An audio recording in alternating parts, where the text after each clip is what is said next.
Hello and welcome to Producer Profile. Producer Profile is a show where we showcase some of the talented people who work behind the scenes in the entertainment, business, and local communities while making positive influences on the lives of others.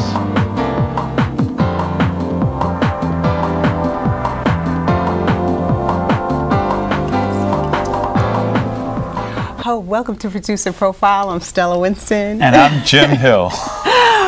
We're here with a very creative person. His name is J.D. Fingers, and he has a first-time CD, and the name of the CD is? So Beautiful. So Beautiful. Welcome to Producer Profile, J.D. Fingers. Glad to be here. Now, I want to go into why it's called So Beautiful, because his manager is here in the studio right now, and when she first heard his music, the phrase that came to her was so beautiful. And so that's why you named it So Beautiful. Yes, I named this CD So Beautiful. When did you first start, as a musician? Was it as a kid? Yes, I started playing music when I was 14 years old. Wow. 14 years old. And what type, did you have any formalized training? No, everything that I learned was for myself. I was self-taught. Well, you have a very interesting background. Come on, J.D. You came from a family of how many? I came from a family of 12. That's right. There's 12 of us, and my dad played the piano. Right. Okay. Now, while all the other little kids were running around, what were you doing, J.D.? Come on, let's hear the story. When my uncles used to come over with all my cousins, my dad and all his brothers used to get around the piano. My dad used to play and sing on the radio back in the South, and that's how he met my mom. Wow. And when they used to come over to the reunions at my father's house, at my place rather, all the cousins would be running around, and I think I was 3. I think I can remember as far back as 3 years old, where I would sit on the sofa, and my dad would play. He was baritone, and his brothers were singing, and I would sit and I would move, and I would watch them. While all my cousins ran around and my brothers and sisters, I sat. So you fell in love? Yeah, I had music in me at an early age. Okay. You know. Okay. And when did you actually attempt to do something on your own? Oh, doing something on my own. That was just recently. I used to create stuff in my house, but it was nothing that anyone was no one was listening to anything that I was doing. Okay. So I was like a hermit in a sense in my home, making up songs and writing stuff, but no one was listening to it until my partner, came in to my life, and she heard it. And when she heard it, she helped me take it to the level where it is now. Now, you played with other musicians over the years. Tell us a little bit about your musical journey with other musicians. Oh, I started at 14 years old playing. We couldn't afford instruments. Okay. And we had to play hooky from school, and that's not a good thing to do, but a lot of us play hooky from school to work a week and go to school a week. And I was very young at the time. And we used to go to this music store, and this guy we would go every day after school. And we didn't have any money, but we used to stop in this music store every day. And we wanted to play music, but we had no money. Mm-hmm. None of us had any money. And we would stop there, and the owner was very nice, and he would let us in, and we would, pick out the instruments that we wanted to get, but we had no money. Right, right. So we all got together, and we decided that we was going to go to work because our parents couldn't afford, because we all had big families. We all came from big families. Right. So we decided to go to work, and we found this little warehouse on the bay, on the dock in Astoria, and we had to lay 500 bricks on the skid. I think it was like $3 a skid. Wow. Oh, wow. And we was working, we did maybe 8-10 hours a day. Just to earn those Just to earn that money. And then when we got enough money, we had this little bank that we had with all of us, a little pack, and we put all our money together. And when we got enough money, we went back to him, and we told him that we wanted to get instruments. And he looked at our little bit of money, and he was nice. He was a white guy. He was very nice, and he ordered all our instruments. We couldn't play a lick. Wow. None of us could play. Wow. But he saw how motivated He you seen were. how motivated Right. and we were, that we really want to do this, and he ordered all our Well, I instruments hope young for us. people are listening to This this. is an because amazing inspiring. story. And Yeah. the bill came up to $1,300 and some odd dollars. I think we brought him like $150, you know, and he gave us credit. And we had no way of paying him back, you know, at that time, but he believed in us. And we all took our instruments home and we started to practice. None of us couldn't play no beats. We couldn't play nothing. We wasn't making any kind of sense. Well, we're getting ready to hear you play. Now, you played previously at a club, and we have a clip of you playing. What are we going to see? What are we going to hear? I'm gonna do this little jazz piece that I dedicate to my dad and the birthday guy who I'm performing for. But most of my playing comes from my father. Okay. My inspiration is. And what's the name of this one? This one here is this piece that I'm gonna play right here is just Soul Fingers. Okay. This is a piece that you gotta hear it. Okay. Okay. So let's hear it. All right.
Watching Producer Profile, and we had the pleasure of hearing J.D. Fingers with his band. What's the name of your band? Your band? Phase One. Okay, and right now what we're hearing is what? Sweet. Sweet. Yeah, the name of Okay. this song is Sweet, and I named this song after my mom. My dad passed, but my mom is still alive, and my mom is very sweet. To have 12 of us, she's truly, my mom is blessed.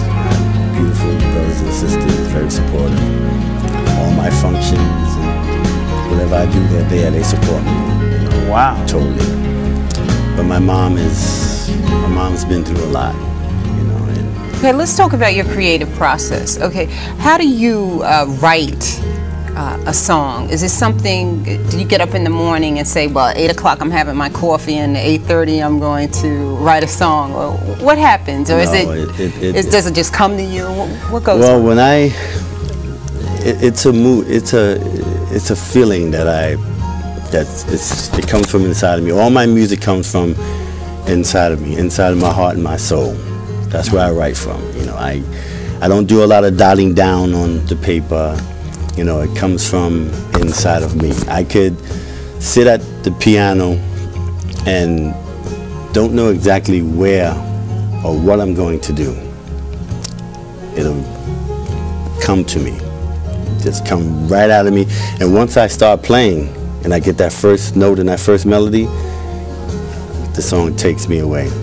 I could finish a song in a night, or sometimes I could, you know, if it gets too late that night where I'm, you know, doing a lot of recording, what I do is that my brain gets to a point where I get tired, so I'll come back the next day.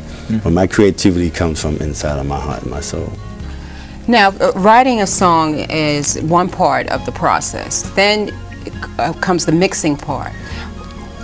What is involved with that? Because I know that you mixed your whole CD, which is it's funny you talk about mixing. I mean, putting a song together and laying it down by track, that's one part of it.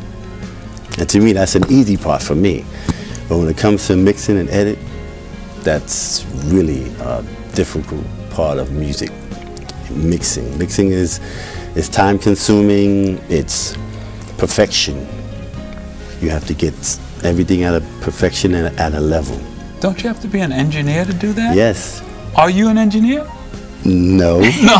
He's become one. That's what's happened. It's just something that, you know, when I went to, it's funny because when I went to the music store to pick up this piece to help me mix, you know, the guy said, well, how many songs you going to mix? I said, well, I have 10 songs. He said, and when do you think you're going to finish mixing these 10 songs? I said, I had these songs finished in a week. He told me I want to have one song mixed in a week. He was right? He was right. Wow. What makes it so difficult to mix? What makes it difficult to mix is the balance and the EQ and the knowing not to drown out any instrument. When you lay down 16 or 17 tracks, that's a lot of instruments that you're using. And you have to balance out everything to the T, to the letter. So I give engineers and those guys who mix a lot of credit. They earn their money. So do you test it? I mean... Yes, I go through CDs and to get it to perfection, that's one of the things of mixing. If you're not a professional mixer, and me, my first time mixing, you know, I would play it back and I had my headphones on and I would be listening back to it. And if it's loud in your ear, like they say, if the bass is too loud, when you're recording it, it is. If the drums are too loud in your ear, whatever's too loud in your ear, drowning out any other instrument, when you're recording it, it is. So it has to be balanced out. And even once you think you really have it balanced and you burn it and you pop it in the CD player and you listen back to it, you go, it's okay, but that's not good enough. Wow. And then you go back. And the better you get at it, because at first it was frustrating. I said, you know what, I'm going to call somebody, let somebody do this, because I can't do it. Right. But as I kept, I don't like to be defeated. See, it was a challenge. It became a challenge to me to say, you know what, I'm going to do this. Wow. So I kept at it and at it and at it. And my kids even got, Dad, I'm tired of hearing that song. You know, because I kept mixing and mixing and mixing and until I got it to that level where I was satisfied. Where do you get this kind of courage from? I mean, that's courage. To do something like that. Because I love what I do. Okay. I love music. Now, I want you to talk a little bit about your relationship with your manager, Hillary, because she was very instrumental in you doing this CD, because she herself is an artist, from what I understand, and she's a writer. Right, she's a writer. And she happened to hear one of your cassettes. I mean, the cassettes that were in the bag. Yeah. I mean, come on, let's that no one was hearing except for yourself. Yeah, I have 3 bags of cassettes of all kind of music. Like she says, I have about 3 CDs ready to go with music. Wow. You know that.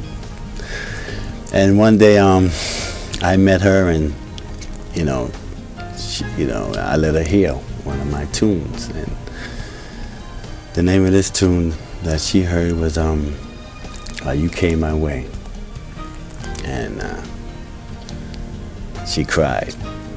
Wow. You know, it was deep. It moved her, and she told me that I was selfish, that no one is listening to your music. You have beautiful stuff. You have beautiful music. You know, no one's gonna hear this. And you know, me saying, yeah.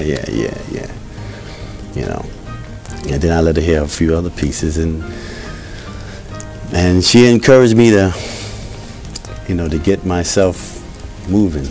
And once I got myself, because I would do my music and being with so many different groups and dealing with a lot of different egos and and you know, musicians. You know, I got tired of the band scene, so I went on my own and said, you know what, I'm gonna do my own, write my own songs and do my own creation. No more of the band. Well, J.D. and James, we're going to hear a very heartfelt song made by Roberta Flack that was recorded in the 70s. It's called Feel Like Making Love. Whoa, I remember that. I remember. Whoa. Okay, let's go back. Yes. Thank you very much. Here's a song that I'd like to personally thank all of you for helping to make such a big hit, and see if you can remember where you were when you first heard this. Strolling in the park, watching winter turn to spring.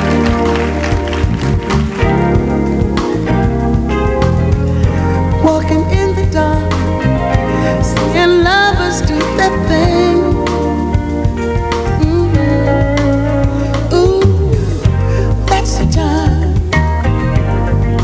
Feel like making love to you, yeah. That's the time. Feel like making dreams come true. Oh, baby, when you talk to me, when you're moaning sweet and low, so low, sweet and low, got sweet and low. When you touch me, oh, and my feelings start to show. Ooh, that's the time. Feel like making love to you, yeah. That's the time. Feel like making dreams come true. Oh, baby. And in a restaurant, holding hands like candlelight, yeah. Candlelight burning bright. And I'm touching you, I'm wanting you with all my mind. Oh, ooh, that's the time. Feel like making love to you, yeah. That's the time. Feel like making dreams come true. Oh, babe, come on.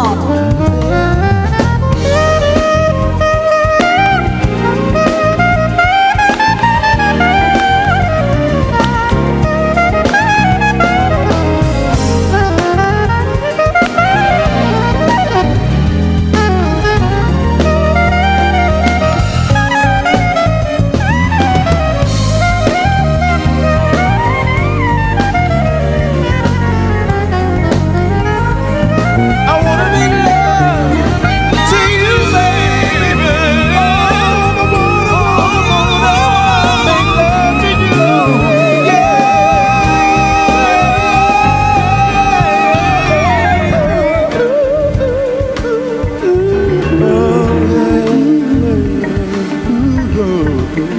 Oh, break it down, break it down. And you know when you know.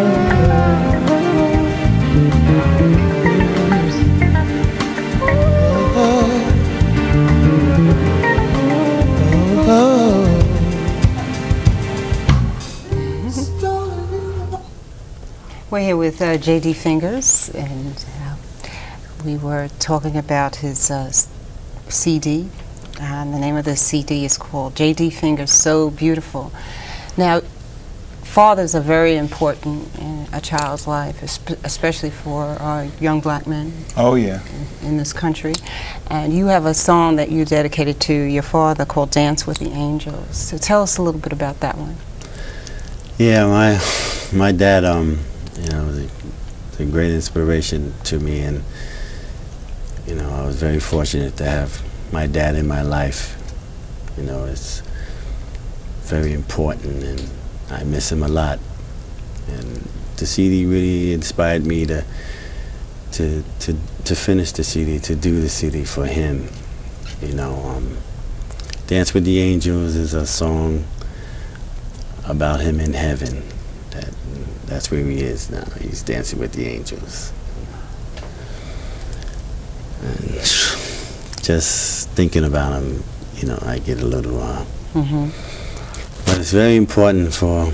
Now, he was a musician himself. Yeah, yes, my dad was a musician. He played the piano. I used to sit and listen to him. I had no idea I was going to play the piano, though, because my first love was the drums, you know. But once I got into the piano, I fell in love with it. You know, it was... How was it to be a father to 12 children? And in this day and age, 12 is a very large number. How did he handle it? He handled us quite well, very strict. What kind of upbringing was it? All the upbringing with my dad and my mom was, you know, very strict and very hard. You know, my father was very hard on us, but I thank him for that. You know, he didn't spare no rod with us. Right. You know, we had a lot of respect. You know, when we was coming up, there was a lot of respect for the mother and the father and the parents, and you know, and every parent looked out for each other's child. Back in the day, it was very, very close. Like they said, village, and you know, back in the day was, you know, we were very lucky. Because kids today, some don't have a mom, or some only have a dad, or some don't have a dad at all. You know, but my dad, you know, I miss him a lot.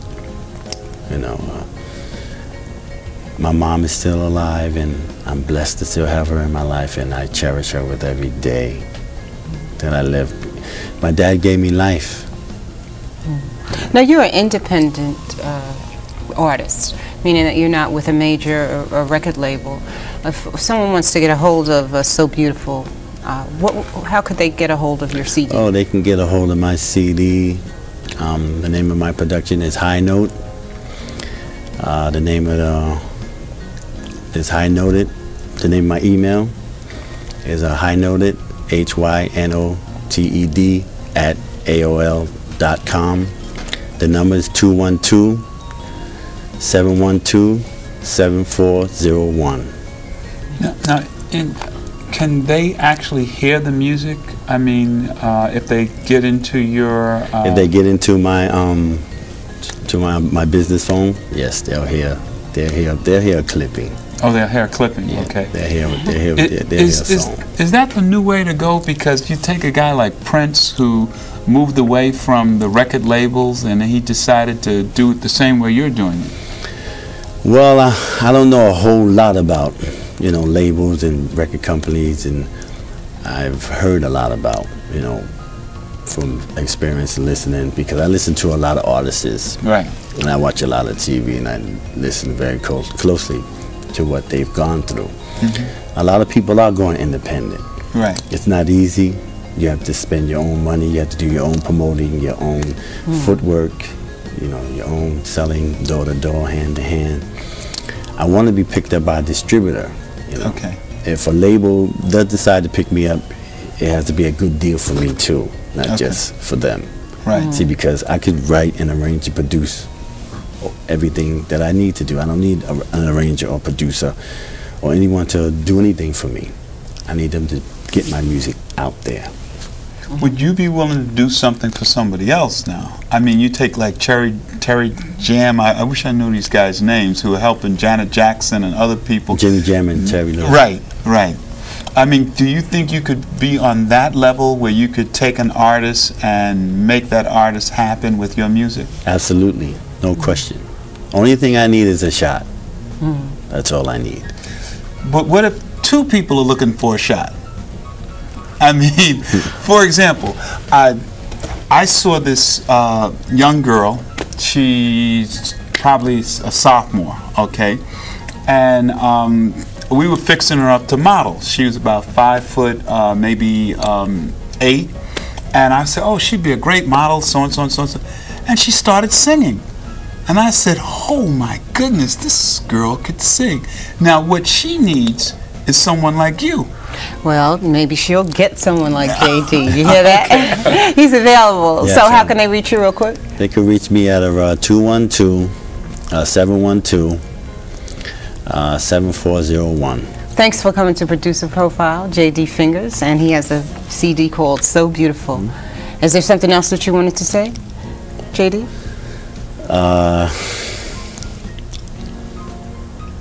Oh yes, I have to mention Joanne at Urban Exposure Incorporated. Yes. She's the reason why I am here. Okay. You know, she's a very good friend, and she also believes in me, you know, heart and soul. All right. Thanks again for coming to Producer Profile. I'm Stella Winston. And I'm Jim Hill. Till next time. Bye-bye.